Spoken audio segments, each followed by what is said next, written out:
Greetings YouTubers, Atari Leaf here with another closer look video. Today I'm going to look at the Atari version of David's Midnight Magic for the Atari XL/XE computer systems and gaming systems. Now if you owned Midnight Magic for the Atari 2600, you might think it's the same game. And although they share very similar names, and actually their labels, the pictures, are almost exactly identical, you'd be incorrect. These are completely different games. This is what Midnight Magic table looks like on the Atari 2600.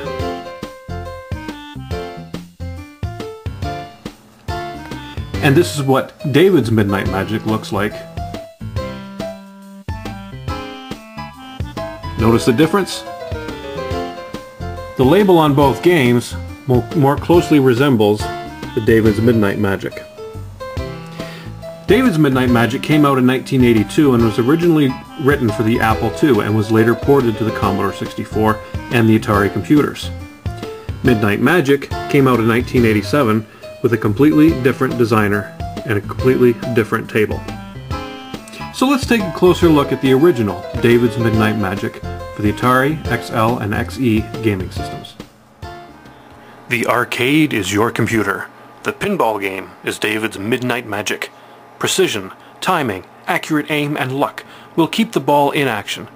Get it right and you rack up points. Get it wrong and you tilt or lose the ball. Ready for more? So is David's Midnight Magic. No quarters required.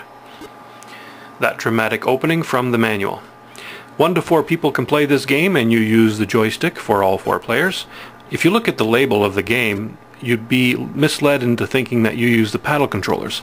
That's not the case. Although paddle controllers I think would be a lot better. Bumper Bash for the Atari 2600 uses the paddles, and I find that to be a more natural kind of control for a pinball game. So as in most games, you have bumpers and rollovers and targets and drop targets that you have to hit to give yourself bonus points. Up in the top left is the ball collector there. Try to drop as many balls in there as possible, and if you later hit the multi-ball release, these balls will be available for play. By the way, just as a side note, that little bumper at the top, in the original Apple game, that was an apple.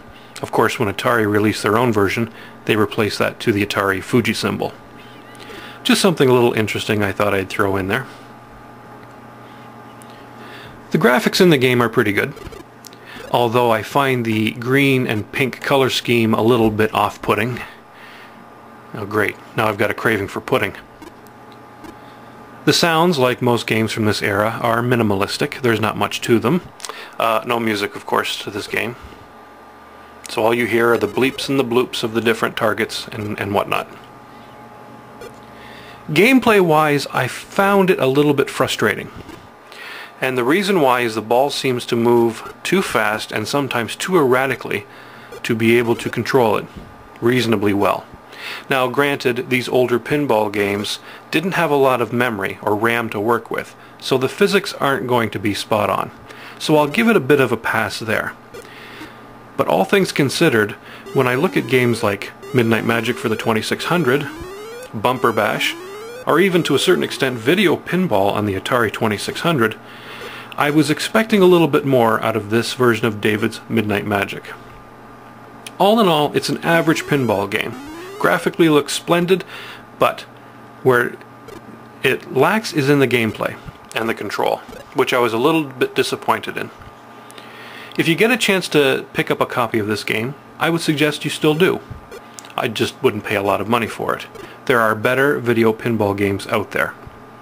But David Midnight Magic, an average pinball game, not bad, but not great. This is Atari Leaf with another closer look review. Have a great day, folks.